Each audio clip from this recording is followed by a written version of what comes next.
பர்திமேயு சுவிசேஷ ஊழியங்கள் வழங்கும் நற்செய்தி நேரம். தேவ செய்தி பாஸ்டர் ஆர். அகஸ்டின். இந்த நாளில் உங்களோடு பேசி வருகிறேன். சூரியன் அஸ்தமித்த போது நடந்த காரியங்கள் சிலவற்றை இந்த வேதத்திலிருந்து உங்களுக்கு சொல்லப்போறேன்.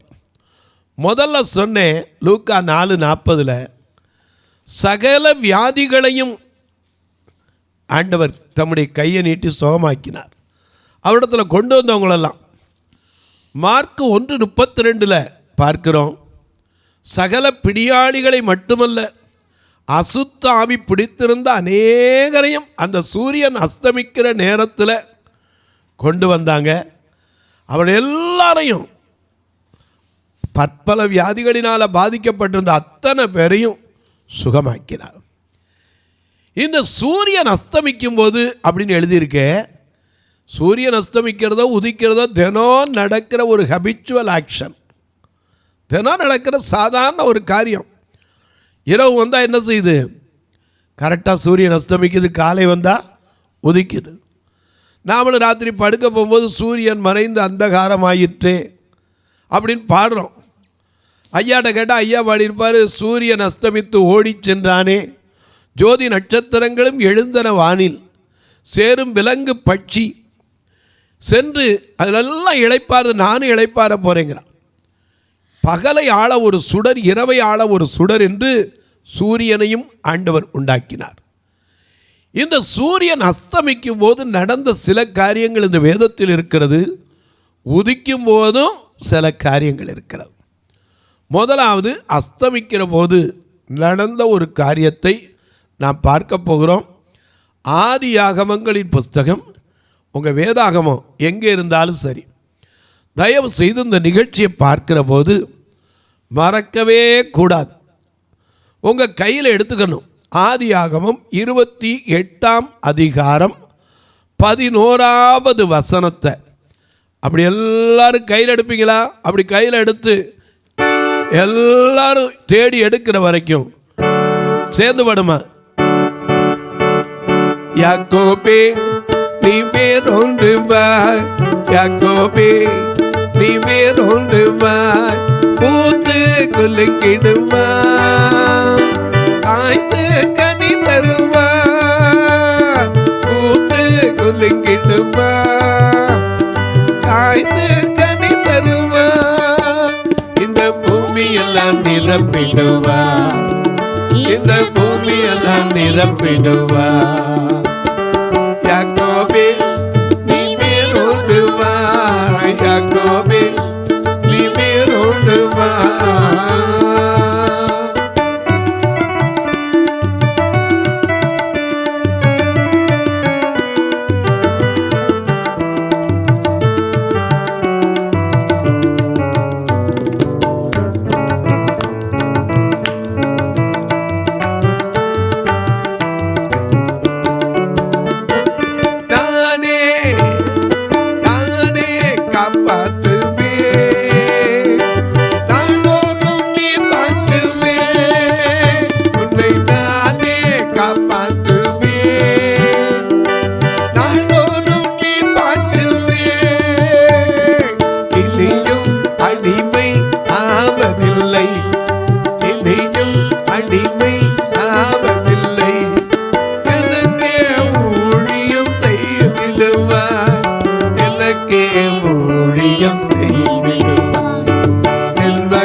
நிரப்பிடுவா.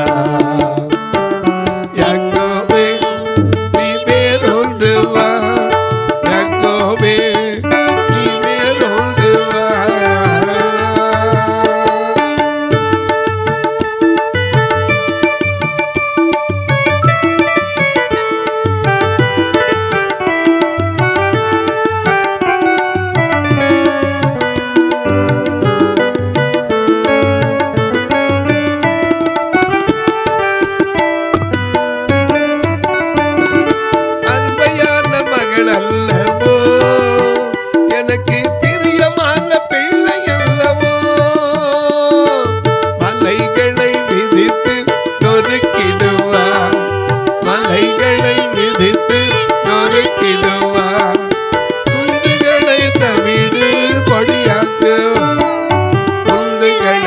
வீடு பொடியாக்குவார். யாக்கோபே நீ வேரோடு வா, யாக்கோபே நீ வேரோடு வா, பூத்து குலுங்கிடுவா, காய்த்து கனி தருவா, இந்த பூமி எல்லாம் நிரப்பிடும், இந்த பூமி எல்லாம் நிரப்பிடும். என் மகனே நீ வேரோடு வா, என் மகளே நீ வேரோடு வா. எல்லாம் எடுத்திருப்பீங்க. இங்கேயும் வாசிக்க சொல்லட்டுமா? ஆதியாகமம் 28:11.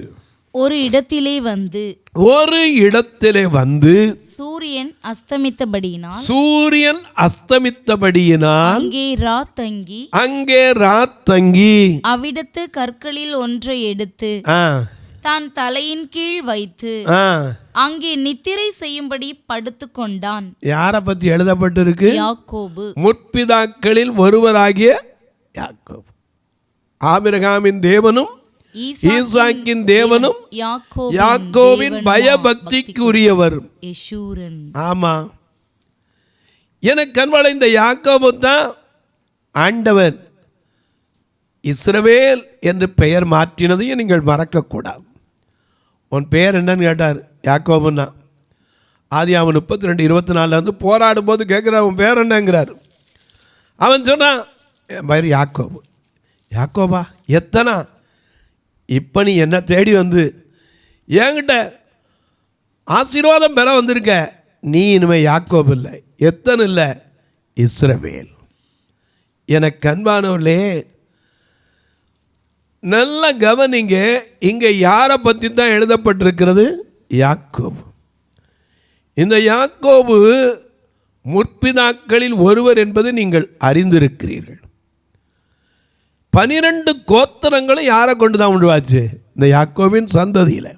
அதனால தான் நாம் அந்த காலத்தில் பாடுறோம், யாக்கோபிலோர் வெள்ளி போதிக்கும் என்று இசைராஜ செங்கோ எங்கு கதிக்கும் என்று, யாக்கோபிலோர் வெள்ளி போதிக்கும் என்று இசைராஜ செங்கோ எங்கு கதிக்கும் என்று, ஆக்கம் இழந்து மறுவாக்குரைத்து பல தீர்க்கன் மொழி பொய்யாத பாக்கியமே, ஆக்கம் இழந்து மறுவாக்குரைத்து பல தீர்க்கன் மொழி பொய்யாத பாக்கியமே, யோத அரசனை காணாமல் இருப்போமோ, நமதாயோடை வீணாக கழிப்போமோ. யாக்கோபை குறித்து நாம பாடுறோம். ஆபிரகாம், ஈசாக்கு, யாக்கோபு. அடிக்கடி ஆண்டவர் சொல்றார், ஆபிரகாமின் தேவனும் ஈசாக்கின் தேவனும் யாக்கோபின் தேவன். என கண்பானவர்களே, இந்த யாக்கோபை பற்றி தான் எழுதப்பட்டிருக்கு. அதை திரும்ப வாசிக்கலாம். 28ஆம் அதிகாரம் 11ஆம் வசனத்தை மறுபடியும் வாசிக்கலாம்.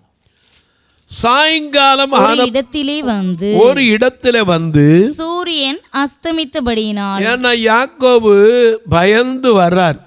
நாம கூட பாடுறோம்ல, யாக்கோபை போகும் பாதையில் பொழுது பட்டு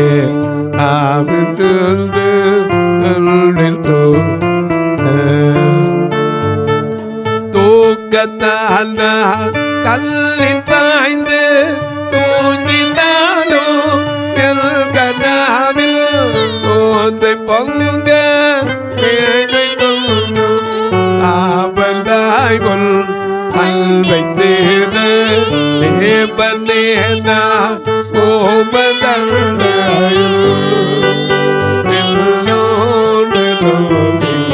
சேர்வதையும் ஆவல் பூமியில் இன்னும் சேர்வதையும் ஆவல் பூமியில்.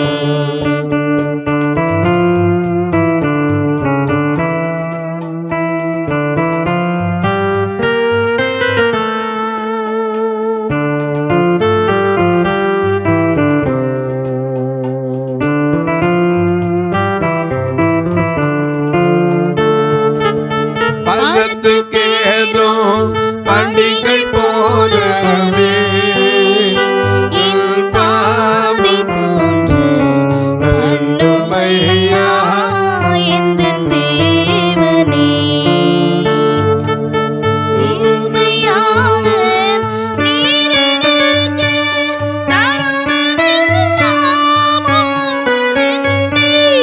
அருமையாய் என்னை அழைத்து அன்பின் தூதனாகச் செய்யும் தேவனே, நான் உமது அண்டையில் இன்னும் நெருங்கி சேர்வதே என் நாவல் பூமியில். இன்னும் நெருங்கி சேர்வதே என் நாவல் பூமியில். யாக்கோபு தன் சகோதரனாகிய ஏசாவை சேஷ்டபுத்திர பாகத்தை பிடுங்கினான். ஏன்னா கூட காய்ச்சிக்கிட்டு இருந்தார். திடீர்னு ஏசா வந்தான், பசி தாங்கலை, கொஞ்சம் கூட கொடுப்பா அப்படின்னா. சேஷ்டபுத்திர பாகத்தை தந்துறியா? ஏசா அலட்சியம் பண்ணதை முன்னாடியே உங்களுக்கு பேசியிருக்கேன். சார், சேஷ்டபுத்திர பாகத்தை அலட்சியம் செய்து விட்டான். அதை விற்று போனான் யாக்கோபுக்கு. அது மட்டும் இல்லை, அப்பா சொன்னார், அடேய் ஏசா கூப்பிட்டு மூத்த மகனை, இங்கே வாப்பா, நான் முதிர் வயதாயிட்டேன், எப்போ என் மரணம் தெரியாது, ஏன்னா அப்போ ஒரு கண்ணும் தெரியாது. ஆதியாகமம் 28:1 பாருங்க.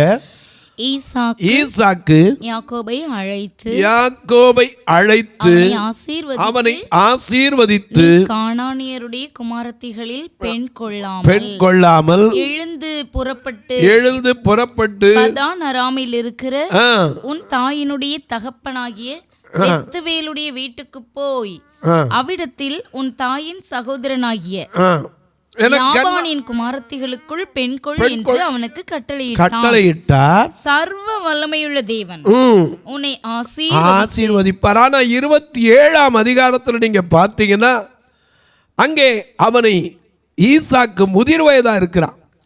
முதிர் வயதா இருக்கிறதுனால அவருக்கு கண்ணும் தெரியாது. 27ஆம் அதிகாரம் முதல் வசனத்தை பாருங்க. ஈசாக்கு முதிர் வயதானதினால் கண்கள் இருளடைந்து. ஏன்னா இன்னைக்கு எல்லாருக்கும் வருதுல முதிர் வயதுல.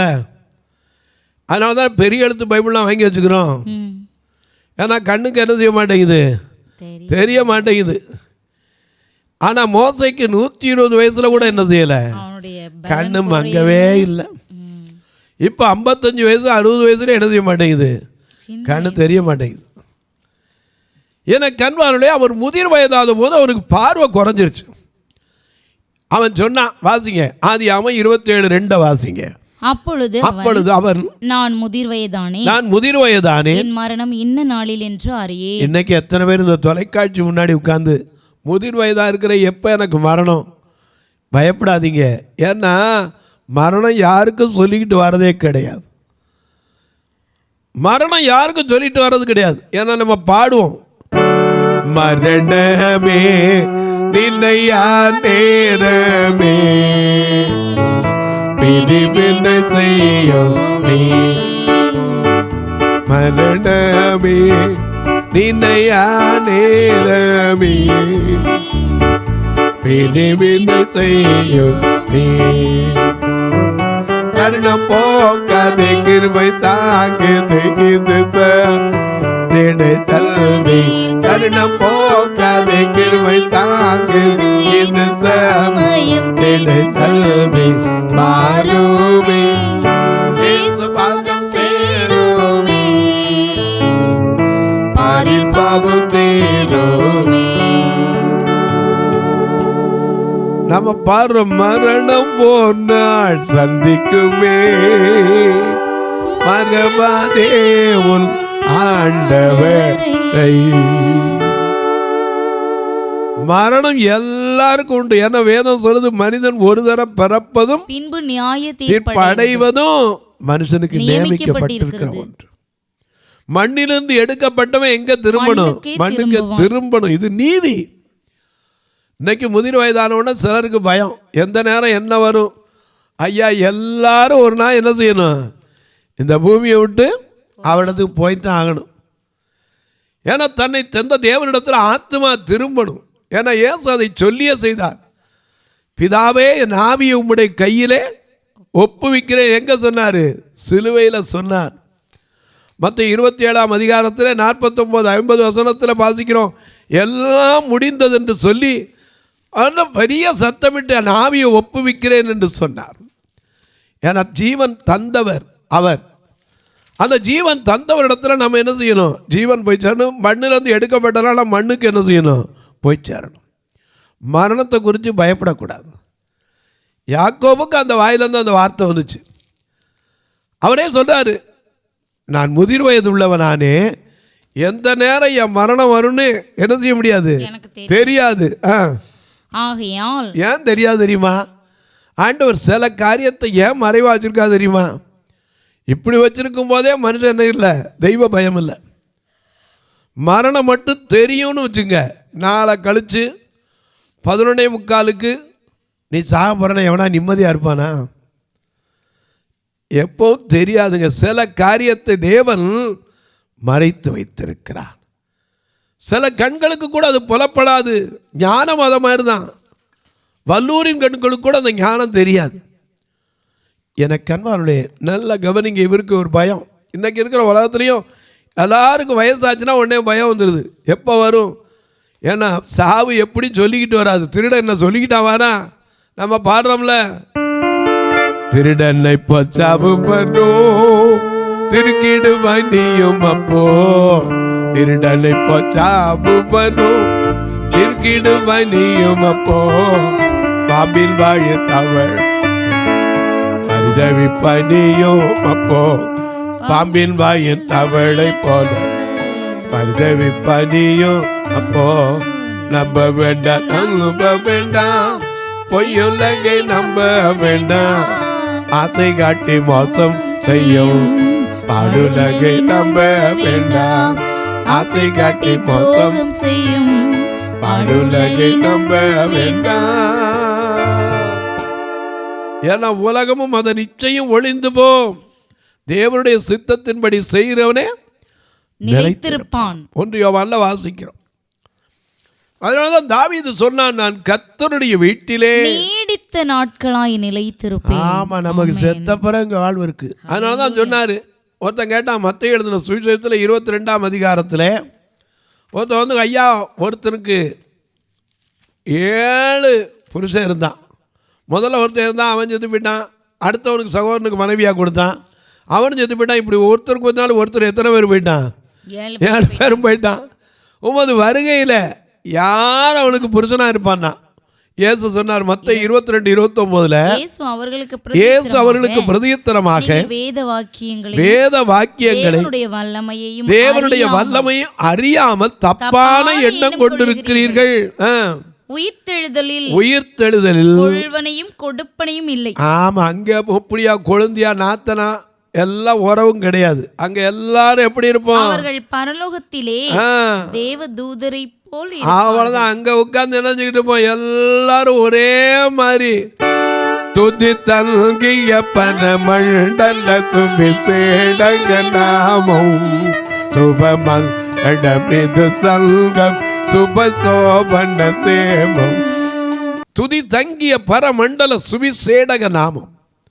அங்கே துதித்து கொண்டே இருப்போம். இரவும் பால் அங்கே என்னதான்? துதி தான்.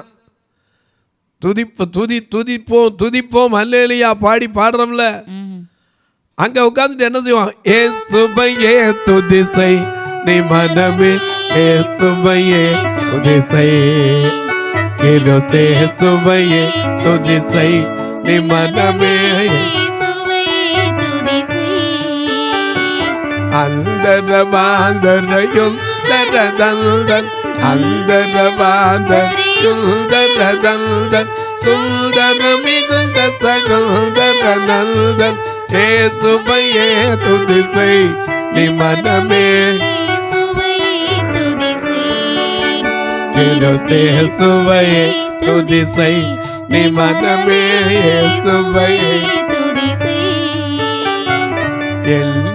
காரியம் யாவும் முடிக்க, எண்ணின காரியம் யாவும் முடிக்க, மண்ணிலும் வெண்ணிலும் பாண்டு சொல்லிக்க, இயேசுவையே துதி செய் நீ மனமே, இயேசுவையே துதி செய், கிறிஸ்தேசுவையே துதி செய் நீ மனமே, இயேசுவையே துதி செய்.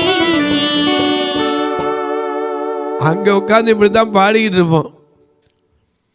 அதனால தான் சொல்றாரு, வேத வாக்கியத்தை உங்களுக்கு தெரியாதனால என்ன கொண்டு இருக்கிறீர்கள், அவருடைய வருகையில கொள்வன கொடுப்பன சொந்தம் பந்தம் என்ன கிடையாது, எதுவும் கிடையாது. இந்த உலகத்துல வரும்போது சொந்தத்தோட வந்தோம் இல்லை. மல்கியா 2:15 தேவன் ஒருவனைத்தான் படைத்தார். ஆவி அவரிடத்துல பரிபூர்ணமா இருந்தா ஒருத்தனை ஏன் படைக்கணும், ஒரு விசுவாசம் உள்ள சந்ததி, பக்தியுள்ள சந்ததியை பெறுவதற்கு தான். எனக்கு அன்பார்களே, இந்த யாக்கோபு கண்ணுதிராம போயிடுச்சு. இதை பயன்படுத்தி அவன் சொன்ன, எப்பா நான் என்ன நேரம் எனக்கு சாவுன்னு தெரியாது, நீ போய் வேட்டையாடி எனக்கு சாப்பிட்றதுக்கு நல்லபடியாக கொண்டு வா, சமையல் பண்ணி தரணும், நான் உன்னை மனமாற ஆசீர்வதிக்கட்டும்னார். இதை கேட்டுக்கிட்டு ரெபேக்காளுக்கு எப்போவுமே பாருங்கள், செல்ல பிள்ளை 2வது பிள்ளை கடைக்குட்டி மேலே சிலருக்கு பாசம் உண்டு. ஏன்னா ரெபேக்காளுக்கு 2 பிள்ளை ஒன்று போல தான் பிறந்துச்சு. ஒரு நிமிஷம் பிறந்தனால யாக்கோபுக்கு ஏற்கனவே அது ஒரு வருத்தம் இருந்திருக்கு, நான் அப்படி நினைக்கிறேன். ஏன்னா ஒருத்தர் பிறக்கும்போது குதியங்காலை பிடிச்சிட்டு வந்தான், 1 நிமிஷம் அல்லது 2 நிமிஷம் பிந்தி பிறந்திருக்கலாம். ஆனால் அவன் மூத்தவன் இளைவன் வயசு 2 பேருக்கும் ஒன்று தான். அந்த வருத்தமும் இவன் இருந்திருக்கும். சேஷ்டபுத்திரமாக போச்சப்பான். இப்போ அதை கேட்டுக்கிட்டு இருந்த ரெபேக்காள் தான் புருஷனையே ஏமாத்துறக்கு வழி சொல்லி கொடுத்து யாக்கோபை ஆசீர்வாதத்தை வாங்க வச்சுட்டா.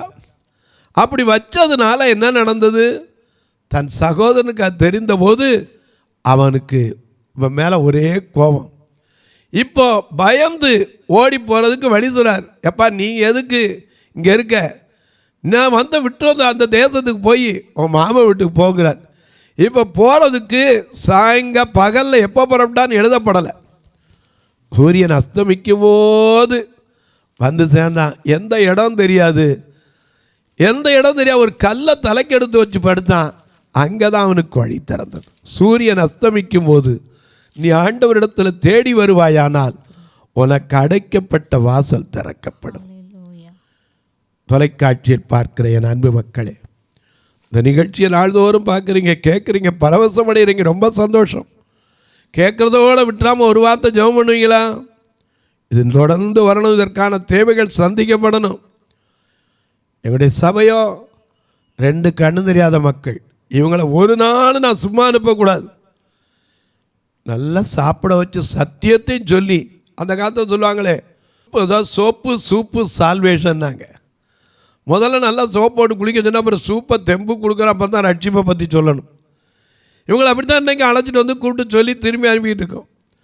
இவங்களை கூட்டு வரதுக்கு மட்டுமே மாதம் 16,000 ரூபா வேன் வாடகை மட்டும் வருது.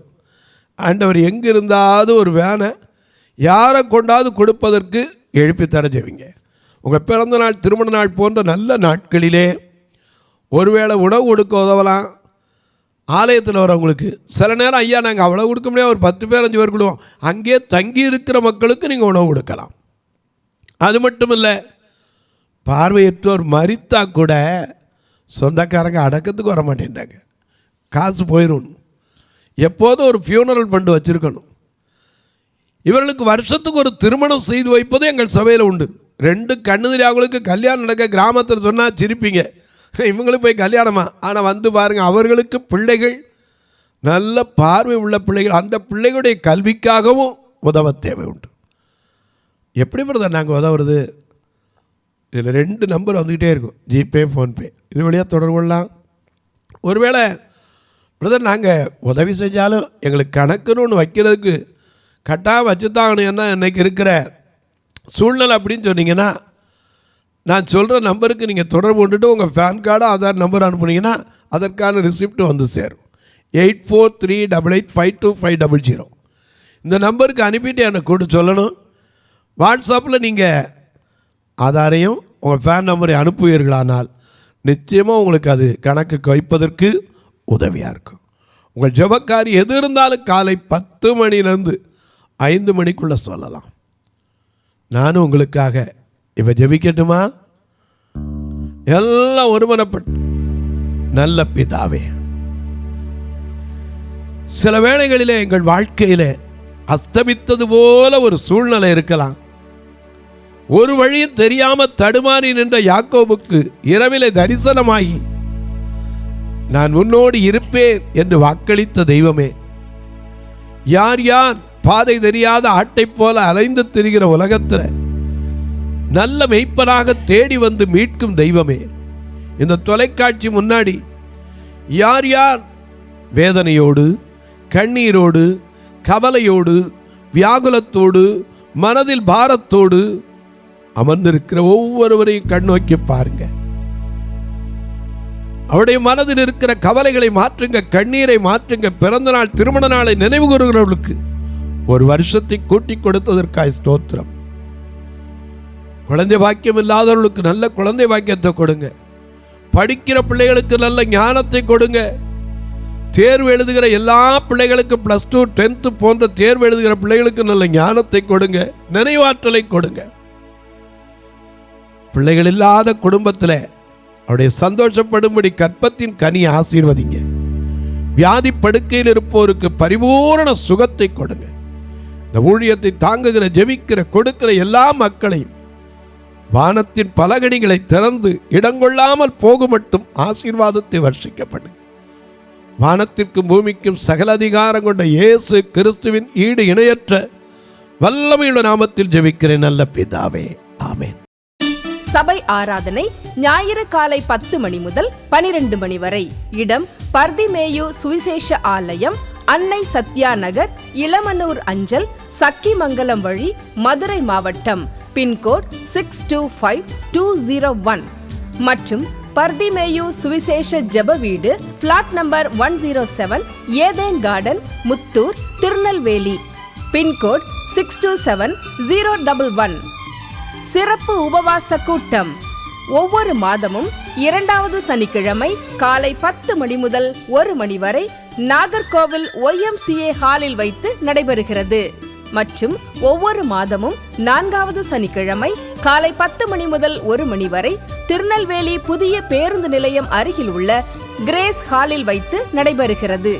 எங்கள் எல்லா ஆராதனைகளிலும் கலந்து கொண்டு தேவனை மகிமைப்படுத்த அன்பாய் அழைக்கிறோம். உங்கள் உதாரத்துவமான காணிக்கைகளினால் இவ்வூழியத்தை தாங்க விரும்பினால் R. Augustine, account number 5021364331, IFSC code IDIB 000B066, Indian bank, BP Kulam, Madurai. GPay number 9842181917, BGM ministries மற்றும் 9442559772, பிளைண்ட் மினிஸ்ட்ரீஸ் அகஸ்டின். உங்கள் தொடர்புக்கு பாஸ்டர் R. அகஸ்டின், பர்திமேயு சுவிசேஷ ஊழியங்கள், நாகமலை, புதுக்கோட்டை, மதுரை 625019. தொலைபேசி எண்கள் 9842181917 மற்றும் 9442559772. கர்த்தர் தாமே உங்களை ஆசீர்வதிப்பாராக.